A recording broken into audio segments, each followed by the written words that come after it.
कहानी के शुरू में हम एक आदमी को देखते हैं। अपने चेहरे को ढका हुआ था और एक आदमी को बांधा हुआ था। वो अपनी बंदूक की गोलियां निकालकर उस आदमी की जेब में डाल देता है और बंदूक अपने पास रख लेता है। फिर उस आदमी के सीने पर एक अजीब डिवाइस लगाता है जिसके रिमोट को भी उसने अपने पास रख लिया था। उस आदमी से कहता है कि तुमने मेरे लिए कोई रास्ता नहीं छोड़ा। उसको चाकू से जख्मी करके वहाँ से चला जाता है। हम उसकी डिवाइस पर एक अजीब मैसेज और उसके चीखने चिल्लाने की आवाजों को सुनते हैं। इसके बाद सीन शिफ्ट होता है कुछ दोस्तों पर जो अपनी पढ़ाई पूरी करके जंगल में कैंपिंग करने आए हुए थे।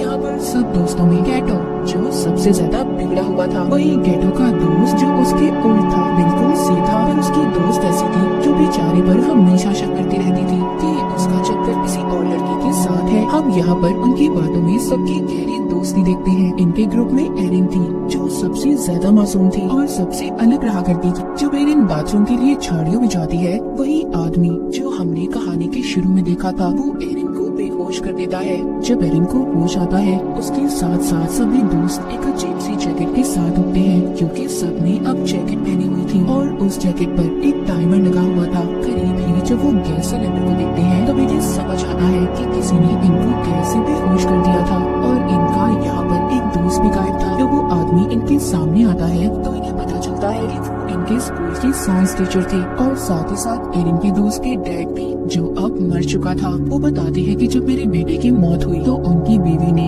इस सदमे से अपनी जान ले ली जिस वजह से उन्होंने अपनी फैमिली को खो दिया। अब उन्हें ऐसा लगता था कि कहीं न कहीं इन दोस्तों में से ही कोई कातिल है जिसने मेरे बेटे को मारा होगा। वो कहते हैं आज तो तुम्हारी दोस्ती का इम्तिहान है। वो जैसे ही अपने हाथ में लिए रिमोट को दबाते हैं सबकी जैकेटों पर लगी हुई डिवाइसेस ऑन हो जाती हैं। आज तो टेस्ट में सिर्फ वही बचेगा जिसके पास सबसे ज्यादा वक्त होगा। इसके बाद वो अपने आप को ही गोली मार देते हैं। ये देख कर सब काफी ज्यादा डर जाते हैं। अपनी अपनी जैकेट्स को निकालने की कोशिश कर रहे थे पर वो निकलने का नाम नहीं ले रही थी। उन्हें समझ नहीं आ रही थी कि आखिर टाइम भी खत्म होते ही होगा क्या। वो देखते हैं किसी की डिवाइस में बहुत ज्यादा टाइम था और किसी के पास बहुत कम। उनकी सबसे बड़ी परेशानी ये थी कि दूर दूर तक उनके लिए कोई मदद नहीं थी और इनके टीचर ने सबके फोन्स को भी तोड़ दिया था। अब उन्हें समझ नहीं आती कि वो सच में एक बड़ी मुसीबत में है। एक दूसरे से लड़ने लगते हैं पर अभी भी कुछ को ये मजाक लग रहा था। जब ये आगे जाते हैं तो इनको अपना दोस्त बॉबी मिलता है जो एक पेड़ से लटका हुआ था। बॉबी की दोस्त उसको आजाद करने के लिए आगे बढ़ने वाली थी। तभी दूसरी दोस्त कहती है हो सकता है ये चाल बॉबी की हो हमें यहाँ पर फंसाने की, क्योंकि इसने हमें यहाँ पर बुलाया था। ये जरूर उस टीचर के साथ मिला हुआ है। ये सब सुनकर कुछ दोस्त बॉबी को छुड़ाने के हक में नहीं थे पर बॉबी उनसे बार बार कह रहा था कि प्लीज मेरी मदद करो। वो कहता है मैंने तुम सबसे अपनी एक बड़ी बीमारी को छुपाया था जो उस टीचर को पता चल गई थी। वो मुझको ब्लैकमेल करते थे। मेरे पास कोई और रास्ता नहीं था इसलिए मैं तुम सबको यहाँ पर लाया। पर मुझे उनके इस प्लान के बारे में कुछ पता नहीं था कि वो हमें यहाँ पर कैसे फंसाएंगे। पर मैं तुम सबको इस डिवाइस के बारे में भी बताने के लिए तैयार हूँ अगर तुम मुझे खोल दो। अब उसके दोस्त उस पर तरस खाकर उसे छुड़वा देते हैं। बॉबी आजाद होते ही सब पर चाकू से हमला कर देता है पर वो किसी को मार नहीं पाता और देखते ही देखते उसके डिवाइस में टाइम खत्म हो जाता है। सबके सामने वो ब्लास्ट हो गया था, फट जाता है, उसके जिस्म के टुकड़े टुकड़े हो जाते हैं। ये देखकर सब अपने अपने दोस्तों को लेकर भागते हैं। टीबर कैटो का दोस्त था जिसकी दोस्त उस पर अब भी शक कर रही थी, उसके साथ जाने से भी मना कर देती है। कैटो का दोस्त अकेला ही कैंप में वापस आता है। वो उस टीचर की बंदूक को भी अपने पास रख लेता है ये सोचकर कि शायद उसके काम आ जाए। इसके बाद हम एक और दोस्त को देखते हैं जो काफी ज्यादा घबराया हुआ था क्योंकि उसका टाइम अब खत्म हो चुका था। वो अपने दोस्त से कहता है प्लीज मुझसे दूर रहो, कुछ देर बाद मैं भी मरने वाला हूँ। पर तभी जब इसकी एक और दोस्त इनके पास आ रही थी तो ये गलती से उस पर फ्लैश लाइट से हमला कर देता है जिससे फौरन ही उस लड़की की जान चली गई थी। पर होता कुछ ऐसा है कि उस लड़की के पास जो टाइम बचा था वो सारा इस लड़के को मिल गया था। वो बहुत परेशान हो गया था। इनकी एक सही दोस्त कहती है जिसको अब सब कुछ समझ आ गया था हमारे डिवाइसेस में कुछ ऐसे सेंसर्स हैं जो इंसान मारेगा तो उसका सारा वक्त दूसरे इंसान को मिल जाएगा, बिल्कुल पबजी की तरह। हथियारों की बजाय बचा हुआ वक्त दूसरे इंसान को ट्रांसफर हो जाएगा। उस टीचर ने जानबूझकर ये सब किया था कि सब एक दूसरे की जान ले सके। अपनी जान बचाने के लिए सब सुनने के बाद सारे दोस्त एक दूसरे के दुश्मन बन गए थे क्योंकि सबको अपनी जान प्यारी थी। दूर खड़ी एक दोस्त भी इनकी सारी बातें सुन रही थी जो थोड़ी पागल थी। उसके चेहरे पर उसकी नीयत साफ नजर आ रही थी क्योंकि उसका टाइम जो खत्म होने वाला था। वो एक लकड़ी का टुकड़ा उठाकर सब पर वार करने लगती है पर सभी वहाँ से भाग गए थे। अब यहाँ पर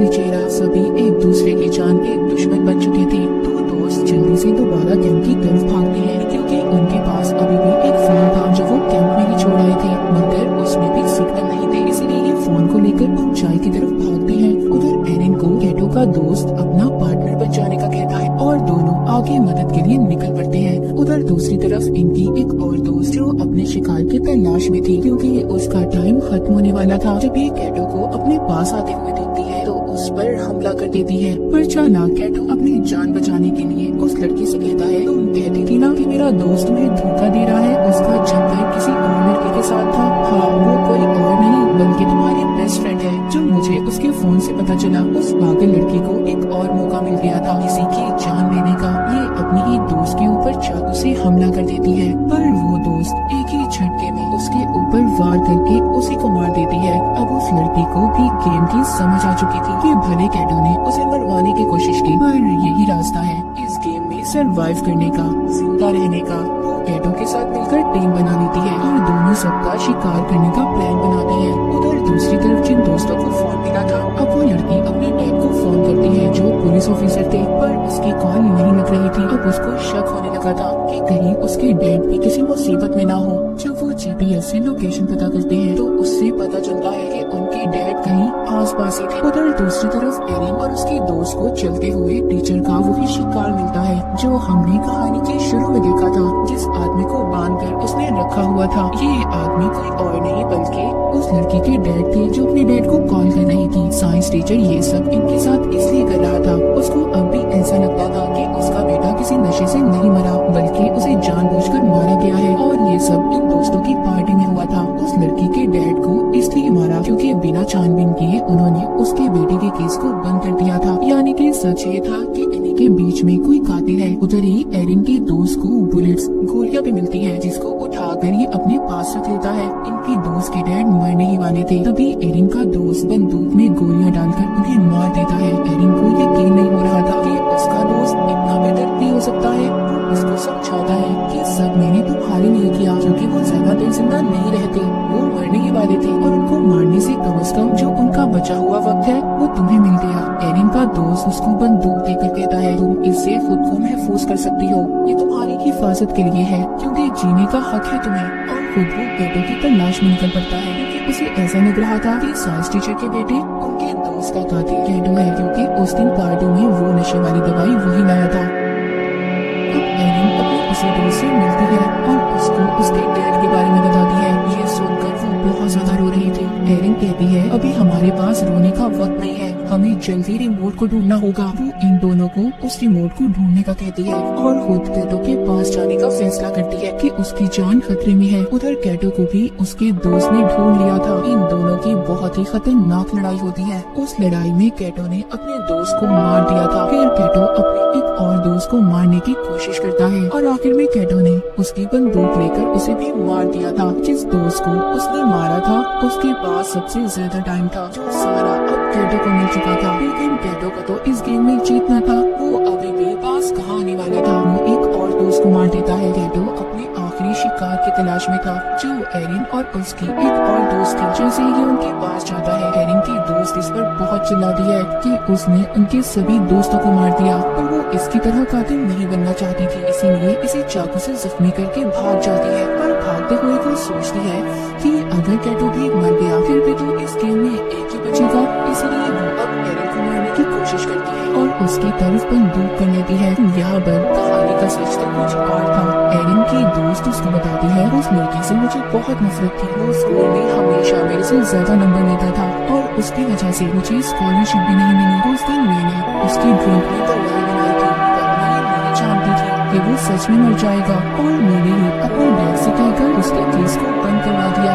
एरिन को बंदूक देकर कहती है, मुझे मार दो, जिंदा रहने का हक सिर्फ तुम्हें है। पर एरिन ऐसा करना नहीं चाहती थी। तभी पीछे से कैटो आ जाता है और एरिन के दोस्त पर हमला करके उसे मार देता है। एरिन की दोस्त की जान उसकी गोद में निकलती है। कैटो के पास एरिन से कम वक्त था और अगर उसे जिंदा रहना था तो उसे जल्दी एरिन की जान देनी होगी, लेकिन वो यहाँ पर ये भी जानता था कि एरिन के अंदर इतनी हिम्मत नहीं है। बार बार वो एरिन को गोली चलाने पर उकसा रहा था। एरिन वो सोचती है पर उसे नहीं मारती, उसकी टांगों पर गोली मार के उसकी डिवाइस के हवाले छोड़ देती है। आखिर में कैटो